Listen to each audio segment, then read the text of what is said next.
Good morning. I'm Larry Hake, and I'm one of the founding partners of Culture by Choice. We have, over the last few weeks, we have done several different videos in order to help our clients on different subjects. For example, Carrie did hers on communication. Dr. Newman discussed biases. Cheryl Lohner discussed effective communication as well last week. I hope you found all of those helpful, and we will be going back to several of these and possibly interviewing many people and see what they're doing, because it could relate to the next subject. The next subject, which is mine, is habits.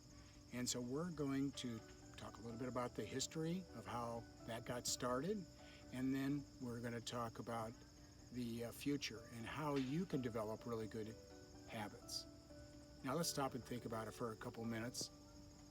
You know that there's been a lot of press and stuff about people with bad habits. Let's just name a few. One of those, as we know, is drugs, which is a terrible habit, something that starts and all of a sudden it gets a life of its own and it really destroys an individual. That's true of also alcohol, it could be cigarettes. So there's a lot of bad habits. Some of them are smaller, and those can hurt us also and hurt our families. But today, we're going to talk a little bit about how habits got started in the first place. It was around the 1950s when Maxwell Maltz noticed that there was a change in his patients after he did surgery. And he realized that it took almost 21 days for people to start recovering and notice they were recovering. And so he coined the phrase, well, that's a habit. So it takes about 21 days. Now that was in the 50s. It took quite a while, but that's how it got started. People started calling other things habits. And they put that number somewhere around 21 to 27, and that had been going on for a long time. So after many years, there were studies starting to be done trying to understand habits. One of those was Dr. Lawley's, in which she concluded that it took almost 66 days. Well, she also talked about the truth is that it depends on the individual, depends on what habit you're trying to do, how hard it is, and the mindset of the individual who is trying to learn a new habit. Stop and think about it for a second. How many times have you done a New Year's resolution, trying to exercise more, eat better, and most of us fail at that? Then comes along a wonderful man named B.J. Fogg, who wrote the book Tiny Habits.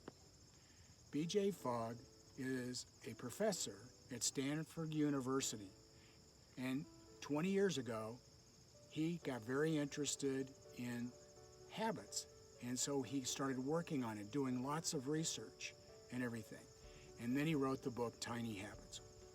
So what he discovered was that the way to really create good habits is, number one, is to understand it needs to be small.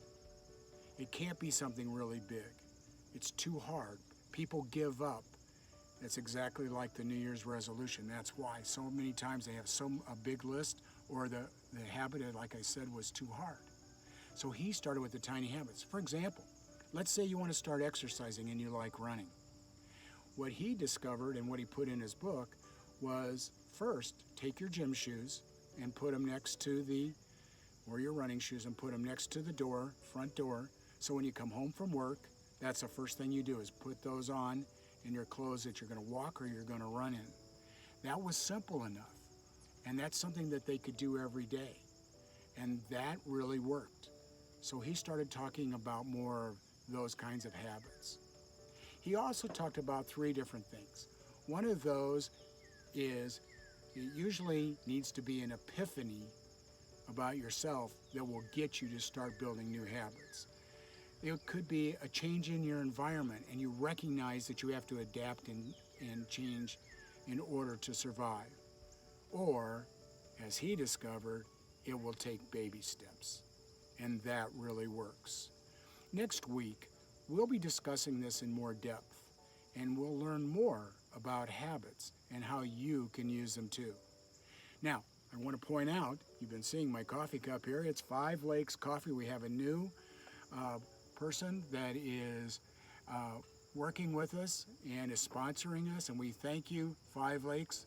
Great coffee. It's in Sturgis, Michigan, and we'll be drinking to their good health and yours as well. Talk to you next week. This is Larry Hake and Culture by Choice. Thank you. Bye.